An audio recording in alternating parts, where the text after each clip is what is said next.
Mr. President, Your Excellencies, ladies and gentlemen, Mr. Ambassadors, let me first of all extend a warm welcome to all of you here in Greece. Your conference, the first historic visit to our country. This gives us an opportunity to further develop and strengthen both Greek-American relations, but also the relations between the Greek people and the Jewish community, and in many fields.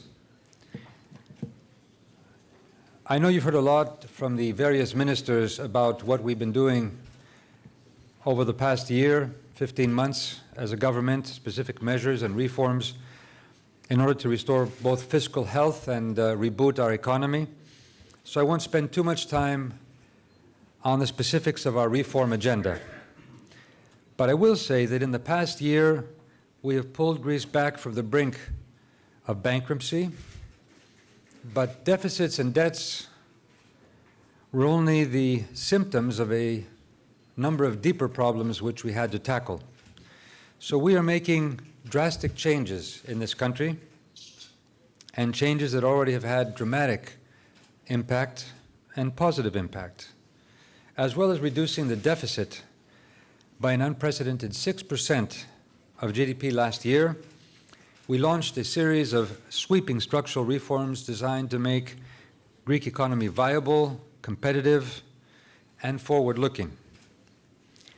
These reforms are clearly both relevant and essential to the future stability and prosperity of Greece, but I would say also it is our contribution to our European family and the stability of our European family also.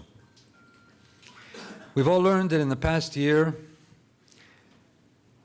the sovereign debt crisis is not simply a Greek problem, although it has its special characteristics.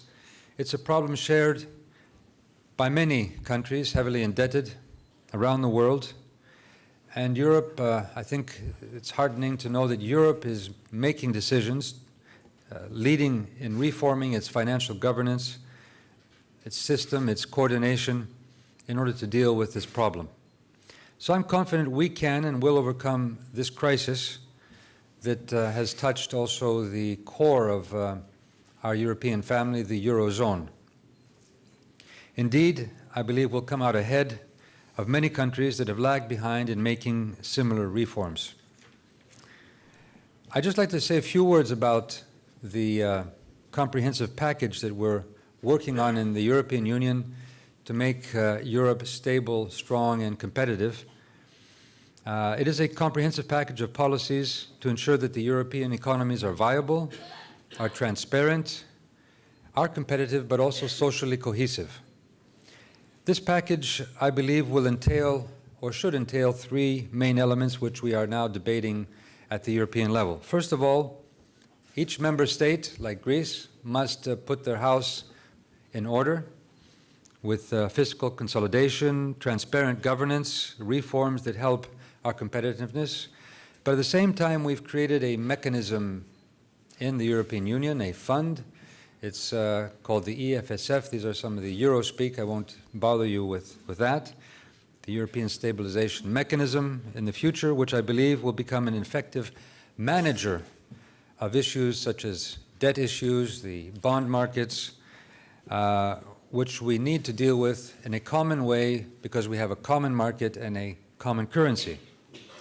The second chapter of debate which we're moving forward on has to do with the financial system, bringing in more transparency, dealing with issues such as the derivative markets, the rating agencies, the tax havens, but also creating the necessary confidence in our banking systems around Europe so that we will again see liquidity, more investment in the real economy, something which many banks were shied away from during the crisis because of the lack of trust that existed in the financial system.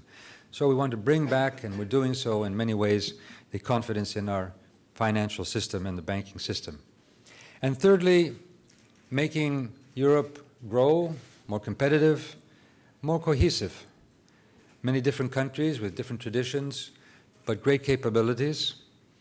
We're moving forward with structural reforms And I believe that we will be discussing issues such as investment in education and innovation as a core issue for the competitiveness of European economies, the greening of our economies, moving into a green economy, the greening of our educational systems, of how we train our students and our scientists, investment in infrastructure, which will help further integrate the European market. We are 27 countries now.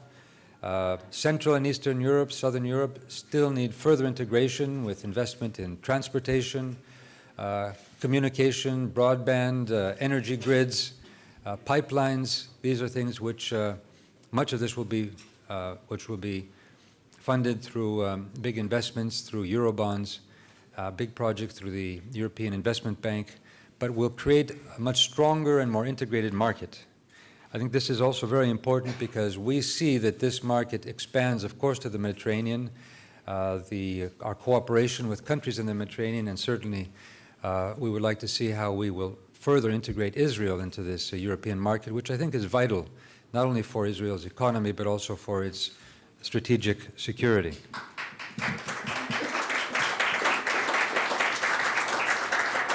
We see this transformation of Europe moving into a different type of an economy, a more competitive, green, and cohesive economy, also as something which is an opportunity for Greece.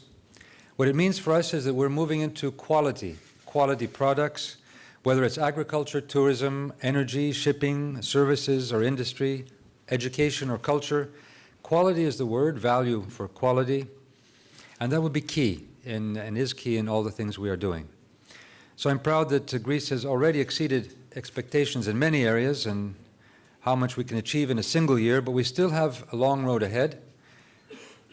We have to transform a dysfunctional, bureaucratic, very often non-transparent public service, and we're doing so very quickly.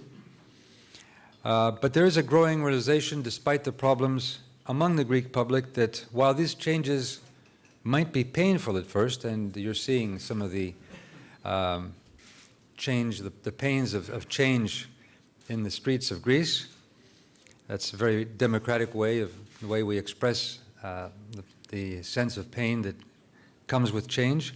But everybody realizes in the end that these are deep reforms that were necessary, long due, and it's the only option to create a more sustainable economy and ultimately a more secure country. This time of year, this month, we're opening up something like 60 professions. Many closed professions, from pharmacists to truckers, lawyers to engineers. Obviously, we're coming up with powerful vested interests, and the previous system allowed well-connected individuals, interest groups to often capture and profit from the state institutions. This created a terrible drain both on the public purse, but also undermined our capacity and our creativity. During 2010, it wasn't easy to make some difficult decisions to prevent insolvency, such as freezing salaries or cutting salaries and cutting pensions. But I have no qualms about taking on vested interests, those that are stifling competition and keeping dynamic entrepreneurs, and particularly our younger generation, out of the job market. These are important changes, but I would also say simple and self-evident changes. We often speak of the revolution of the obvious. For example, with the lack of transparency which we had in the public sector, now we have every single decision a minister or top officials make on the internet. And that just shows that we're absolutely transparent, and people in Greece, our citizens, know where their taxes, where their money goes. So I'm not going to apologize for taking on vested interests and practices of the past, and I will certainly not shy away from exposing issues such as corruption, whether it's the lowest ranking civil servant to the highest levels of government. We live in a new age of transparency, whether it's the Twitter or the Facebook or the 24-hour blogging, and we should be able to use this new technology, these new social medias, for better governance, for greater participation of our citizens. for greater accountability, and hopefully for innovation in governance. And we have to be very honest about our shortcomings in order to change them. But as Greece is also the birthplace of democracy, we strive to expand and explore the new horizons of what it means for our democratic institutions, what issues such as globalization or high-tech or internet, what all this means for our democracies, positive or negative. Because democracy, democratic governance, and the capability to deal with change, with developments in the world, the way that we deal with democratic participation, this will be one of our biggest political challenges in a globalizing society. Democracy for us in Greece also means making the necessary and tough reforms to be able to stand on our own 2 feet, because we know that we have amazing potential, we have huge comparative advantages, and rather than being in a crisis mode where we need the intensive care and the help of those in the EU and the IMF, and we have seen the solidarity of those that are represented on the boards of the IMF and of countries and the IMF, but also our EU partners. But indeed, we want to be able to stand on our own 2 feet, and that is exactly the purpose of these major changes we are making. These changes, this revolution, if you like, of the self-evident will release and is releasing the enormous potential, untapped potential in Greece. We are unleashing, for example, the vast solar, wind, and wave power. We are capitalizing on our natural wealth to create a greener, higher quality tourism industry, linked with culture, linked with our Cretan or Mediterranean diet. And we are creating incentives to our startups to boost exports, which actually in November our exports increased by 38%, one of the important changes that has occurred. We're encouraging innovation. We've created tax breaks to encourage investment, simplified red tape required for starting new businesses.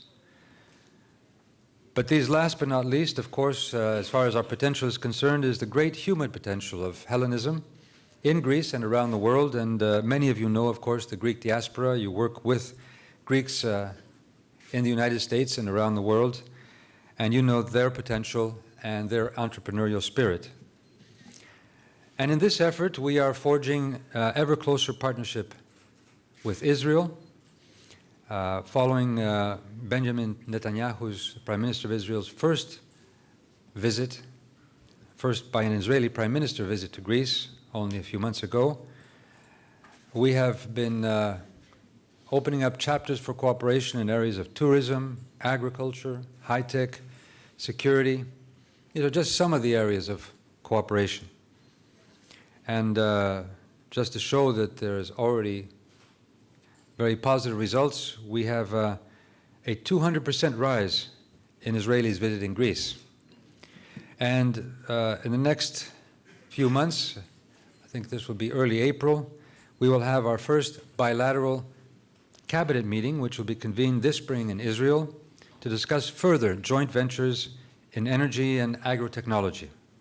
So your presence here in Athens also sets an important precedent, and you are here at an historical, I would say, point in Israeli-Greek relations, and certainly you will be very helpful in building and solidifying this cooperation.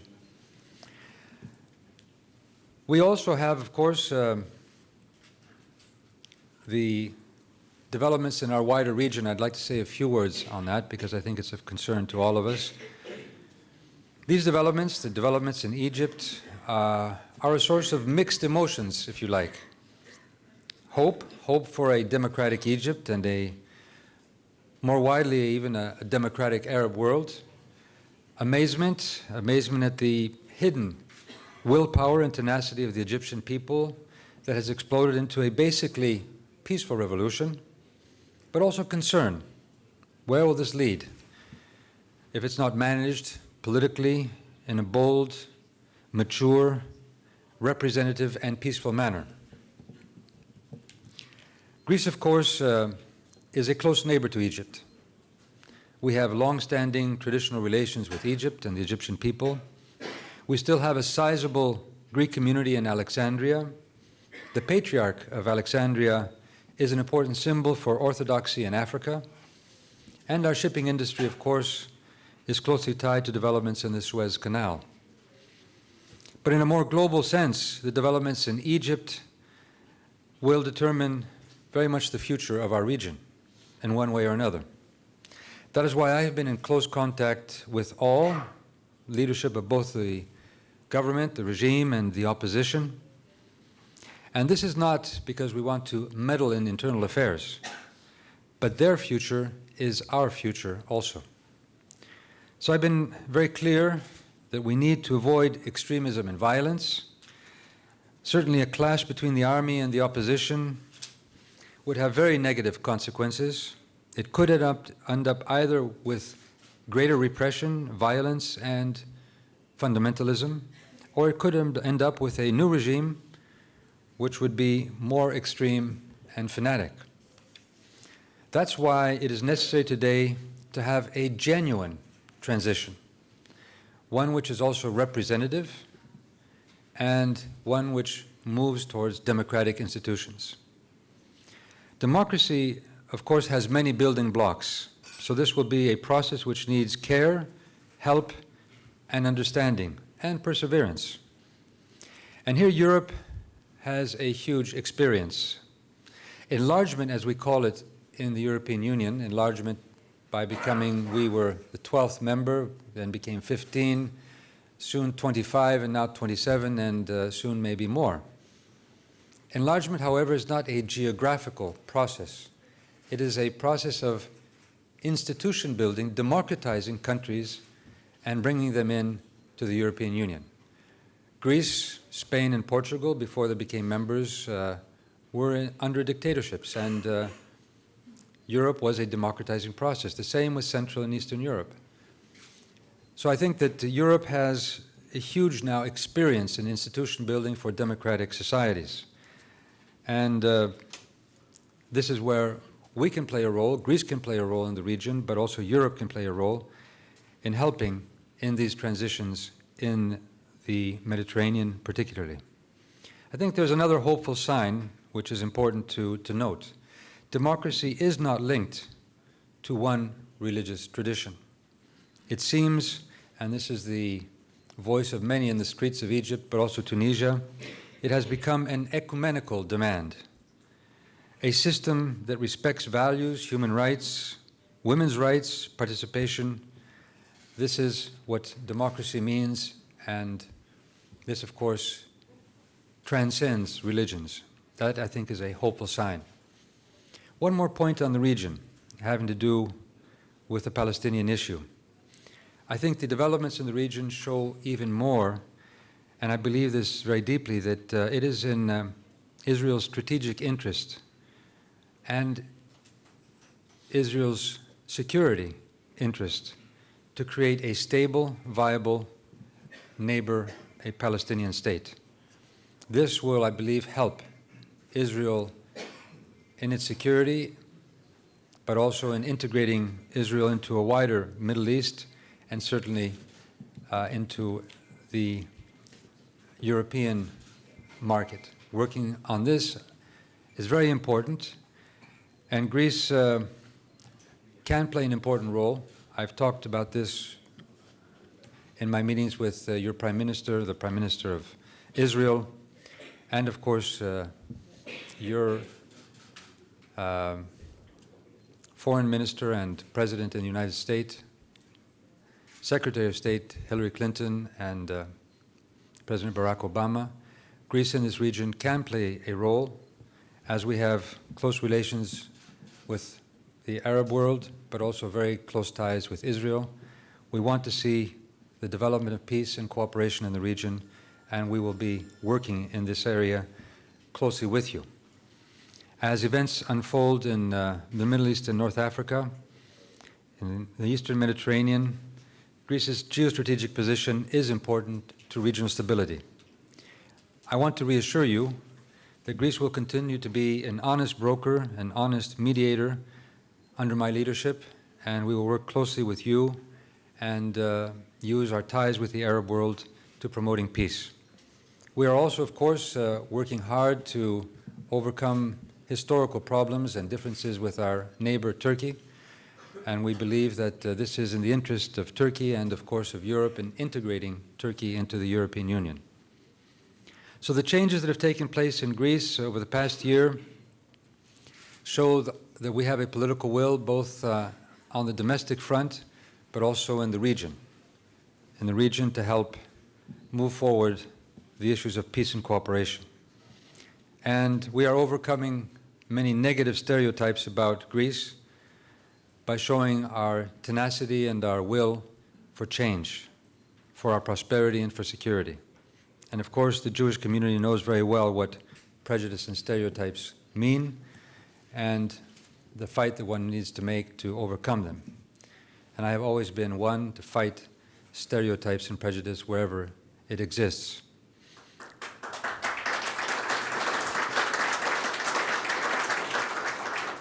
And I will do so, and I have done so, working closely with the Jewish community in Greece. And we have a very close relation and cooperation. We are a proud people, we are a proud country, and this is the reason we know, despite all the problems, that we will succeed. So I would like to thank you for selecting this topic for your conference, and of course, choosing to hold it here in Athens, despite the, I would say, maybe minor difficulties, but you're living the process of change in Greece, a painful one, but one which is a hopeful one. I thank you for your participation. We're hoping to continue our long-lasting cooperation for the benefit of our countries and communities in order to secure peace, stability, and prosperity. We're looking forward to welcome you again in our country, either in your capacity as members and representatives of your organizations, or simply as friends, as our friends and our guests. Thank you very much.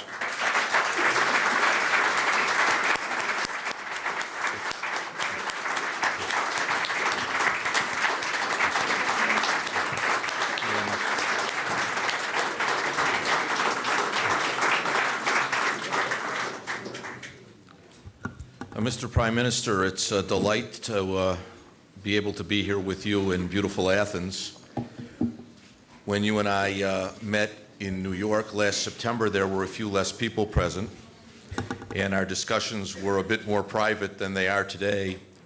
But listening to you address this group this morning reminds me of what it was about that Sunday morning that caused me to walk out of the room and turn to my colleague Malcolm Hoenlein and say, when we take our trip to Israel this year, the country that we need to go to before we arrive in Jerusalem is Greece.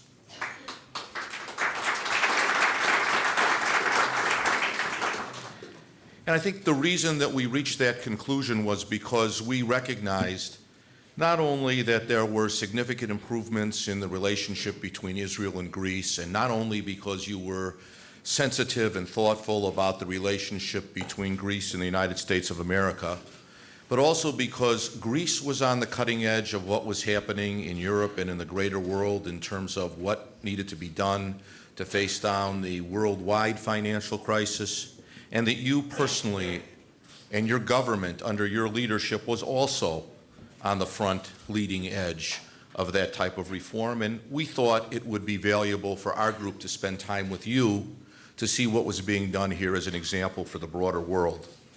Now, we've brought to Greece about 60 representatives from the United States, all leaders of major American Jewish organizations. There aren't any minor ones.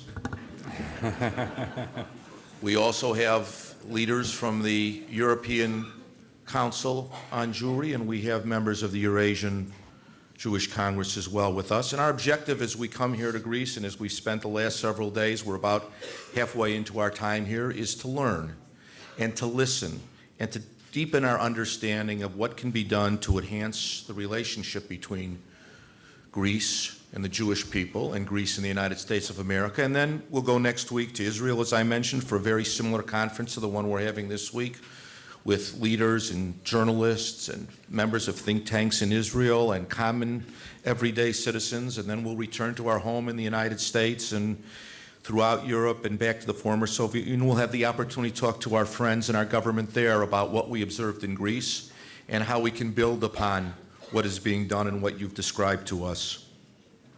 Jewish people and the Greek people are two ancient civilizations that have defied history in the sense that many, many others have disappeared while we have survived, and it's a reflection of the adaptability of our cultures. And we're both, as you observed, peoples that have diasporas that we've learned to integrate and to live with. You yourself lived away for a considerable period of time, so you understand this longing to return home. That will help us, I think, learn together. And when we learn together, we can make progress together. And what it requires, Mr. Prime Minister, is leadership like yours and leadership like that of Prime Minister Netanyahu. And I hope leadership from the people in this room today as we return home to take us those steps forward, which you have so ably described that are required in the world today. So we thank you very much for your hospitality, for your graciousness, for all of the thoughts that you've planted within us and what you've told us today. And we look forward to building on this during the rest of the week. So thank you very much.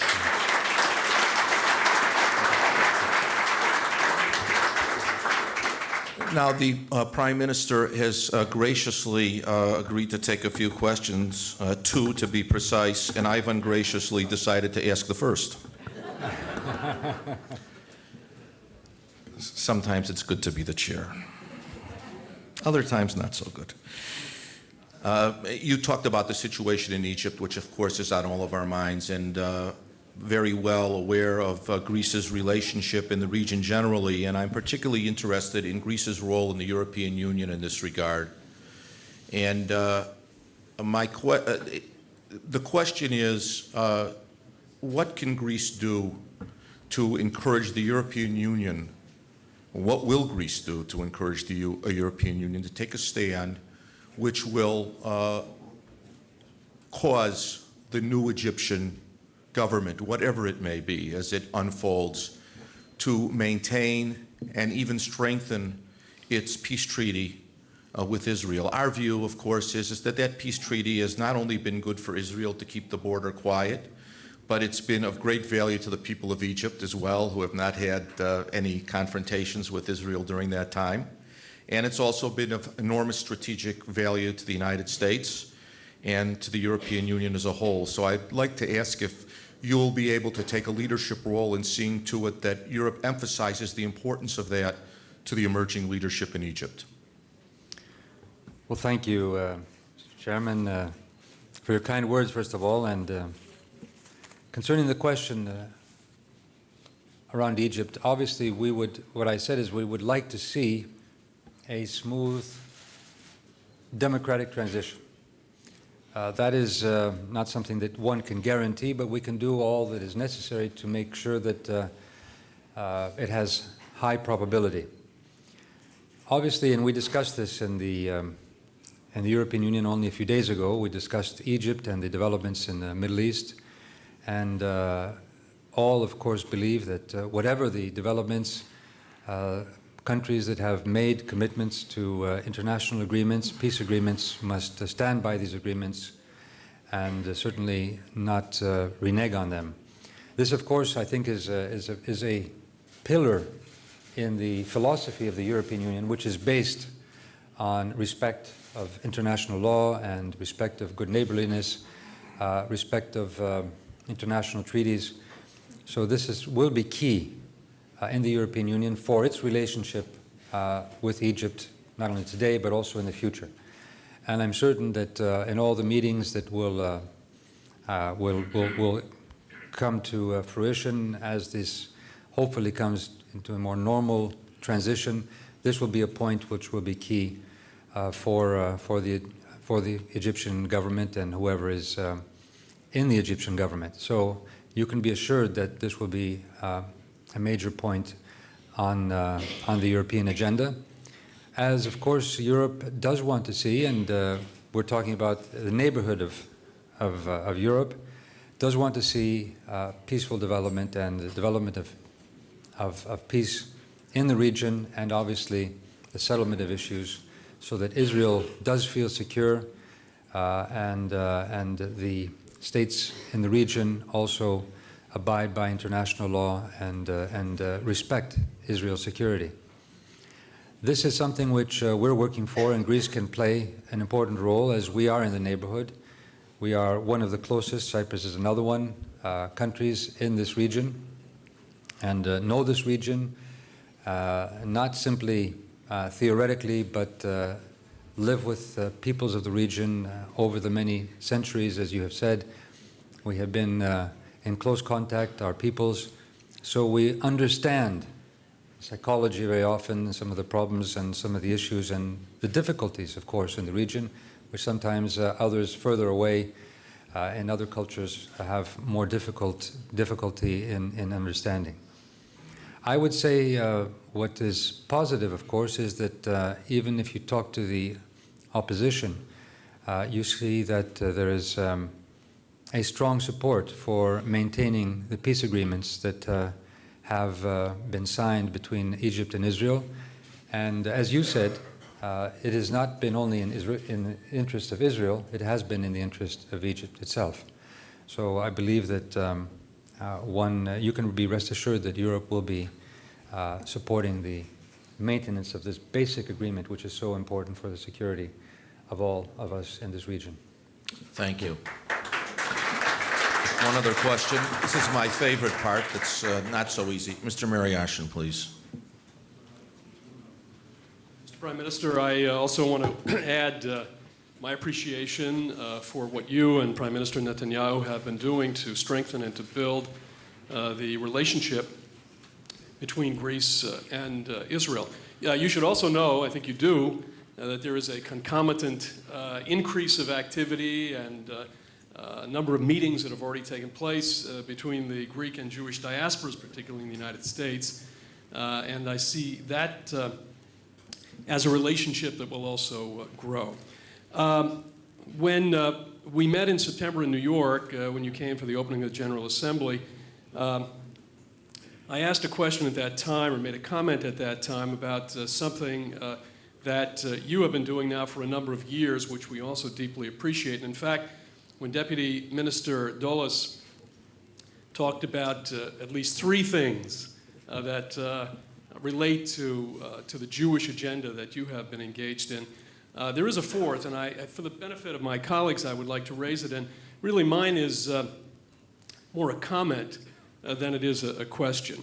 When you were foreign minister, and since that time, you have worked assiduously to retrieve the Greek Jewish archive from Moscow. I have a self-interest in this. I represent B'nai B'rith, and in that archive is the B'nai B'rith archive of Greece. I know that over the years, you have worked very hard on this issue. It's something that's extremely important for historical reasons, for institutional reasons, and we deeply appreciate the fact that you have maintained not only this interest but this effort really over many years. Perhaps you could enlighten us as to where that issue stands now, and hopefully we can hear some good news. Thank you. Well, thank you again. First of all, let me just comment. It is very positive that Greek and the Jewish diaspora are in close contact, and we see, as you have seen, of course, yourselves as diaspora as playing an important role in building the Israeli nation, but also helping the economy, helping the culturally, the tradition, language. This is all the same with the Greek diaspora. We see it as a huge resource for Greece. They see, of course, Greece as a place where they can revive traditions, their roots, the myths, if you like, the vision about what they see as Hellenism in Greece should be in the world. And this is also a dialogue which goes on between our diasporas and our nations, a very important dialogue, because as the world changes, they become a filter, but also educators, if you like, about where the world is going and what the changes are and how we can develop our nations in a way which are, as you said, Mr. Chairman, we survive in a world with many, many different changes and keep our basic values, our roots intact. This is very important, and I think this is also something which makes us privileged in many ways.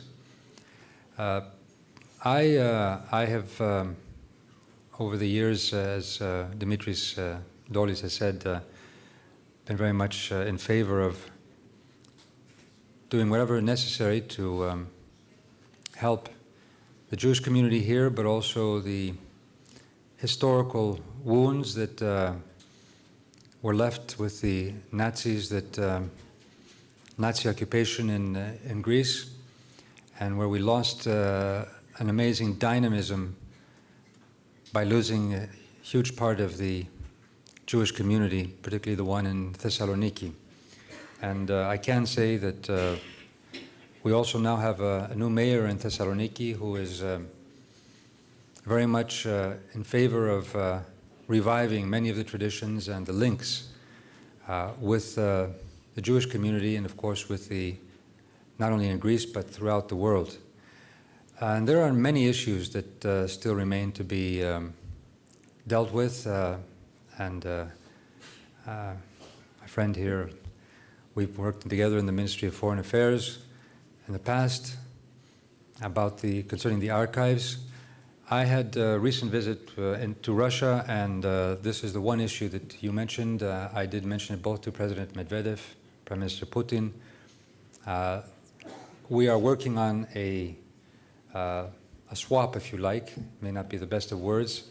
I use this because that's basically what it is, of trying to find something that they need from their archives, which we have, in exchange for being able to get the archives of the Jewish community in Russia, that exists in Russia, and bring them back and then hand them over to the Jewish community. This is something which I hope will take place as soon as possible. It's in the pipeline, and I will make every effort to make it a reality.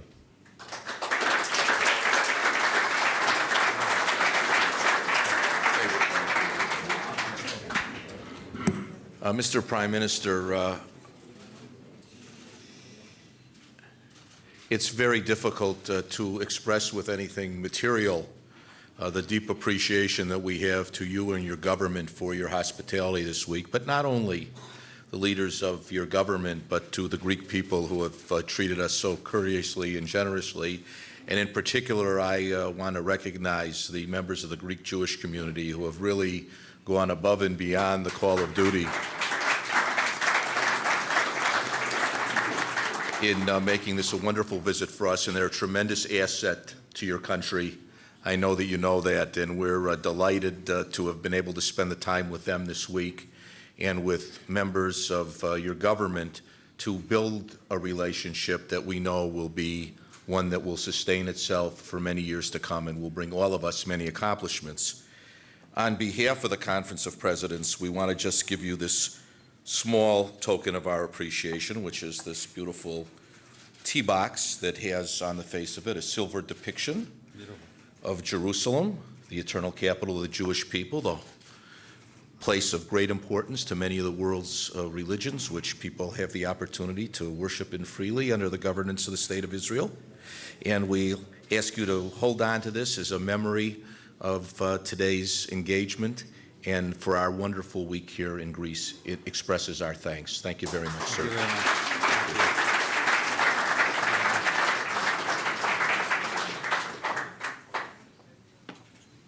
A small token of appreciation for your decision to come and have your meeting, your conference here. It's such an important conference in Greece at a difficult time, but this gives us also greater strength and greater hope and optimism for Greece. The fact that you are here with us, So here is just a small emblem of the Thank you. Prime Minister's office. It is the national emblem. Thank you. Thank you again. Appreciate it.